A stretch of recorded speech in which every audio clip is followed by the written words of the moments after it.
આપણા ગુજરાત રાજ્યમાં માનનીય ડિપ્ટી સીએમ સર, માનનીય ડીજીપી સરના નિર્દેશ મુજબ અને આ રેન્જમાં માનનીય રેન્જ આઈજી સાહેબના માર્ગદર્શનમાં ઓપરેશન ડેલ્ટા હન્ટ હેઠળ 140 જેટલા શંકાસ્પદ લોકોને ચેક કરવામાં આવ્યા અને આપણા રાજકોટ ગ્રામ્ય જિલ્લામાં 15થી વધારે ટીમોની સંરચના કરવામાં આવી, જે અલગ અલગ જગ્યા પર શંકાસ્પદ લોકોની આઈડી, આનો મૂવમેન્ટ, આના ડિજિટલ ડાટા બધું ચેક કર્યો હતો. તો રાજકોટ ગ્રામ્ય જિલ્લામાં 4 બાંગ્લાદેશી નાગરિક હાલ ડિટેન કરવામાં આવ્યા છે અને આગળની પૂછપરછની કાર્યવાહી ચાલુ છે.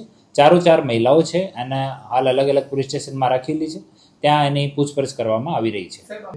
આ તમામ બાબતમાં અમુકના 1 વર્ષ થયો છે, અમુકને 2-3 વર્ષ થઈ ગયા. આનો જો સમયગાળો છે એ અલગ અલગ છે. તો તમામ વિષયમાં હાલ ઇન્વેસ્ટિગેશન ચાલુ છે. આનો થોડો લેંગ્વેજનો પણ ઇસ્યુ છે. આનો બાંગ્લા ભાષા જ આવડે છે, એકને હિન્દી આવડે છે વ્યવસ્થિત, બાકી બાંગ્લા ભાષાનો ઉપયોગ કરે છે. તો આની સાથે વ્યવસ્થિત આદમી બેસાડીને અને તપાસ ચાલુ છે. આગળ જે પણ ઇન્વેસ્ટિગેશનમાં નીકળશે આપને જાણ કરવામાં આવશે.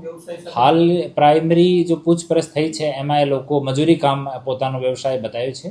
પછી ડિટેલમાં ઓર જઈએ એના ફોનનો પણ અમે એનાલિસિસ કરવાના છીએ. તો આમાં જે પણ નીકળશે આપ લોકોને જાણ કરવામાં આવશે.